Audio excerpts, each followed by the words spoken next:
بگرن مال و میراث جبو تواهی گلن ولاد پاریز گلن آزادی خواست جنن هانا گو بحثا تکوشینا آزادی جن دکرن پیرو انده بیننه چاوا گو دبن نامه گو سوریا ریزگار کرن یک سر برای خدان دستکفتیه کردان برای خدان پروژان توا دموکراتیک برای خدان آزادی جن جبرگو پرسکره کوان اوه نخوازن سوریا کا آرام سوریا کا آزاد سوریا کا گو تواهی بیکاته سوریا کا گو کرد و عرب سریان تواهی بیکاته هانه گود ناف دا جیان دکن با آرامی با اولهی به هر را جیان بکن پیرو سوری دبی من رزگار کرد گلو جه چه رزگار کرن جه که رزگار کرن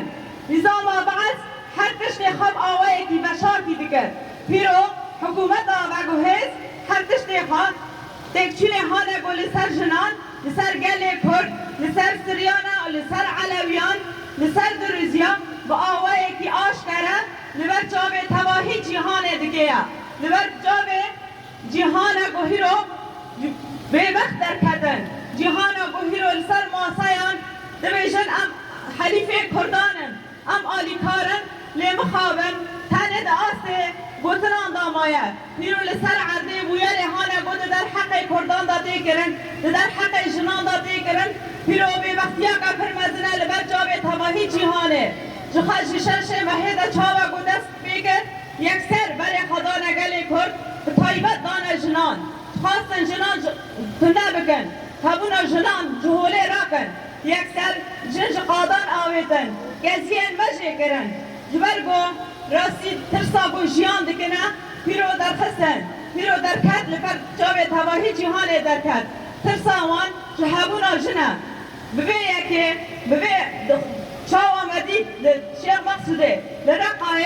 جوانه مگرتن به جنازه وان لیستن چاو گوتل وان در خستن با آوائي کی هوفانه با آوائي کی بی اخلاق چاو گو خارن لی مجن اوزده تیرمه او بری وی با دست میکر ام شاگرد سارانه شاگرد بیریتان و زیلان آنن من جوان ام فیری آزادیه بون ام فیری برخدان و تکوشینه بون اما حرتم و حرتم شو باوام بردوام بکنه ام نکانن اراده امتون نبکن بابا بویا رهانه قریش بابا بویا رهانه ترسونک نکانن مشغوله راکن جبرگو همون آمنش هیرو دیا تکوشین ام 50 سالیه میراساوه هیرو سر آخر روشاوه کردستان دیار بو دخوازن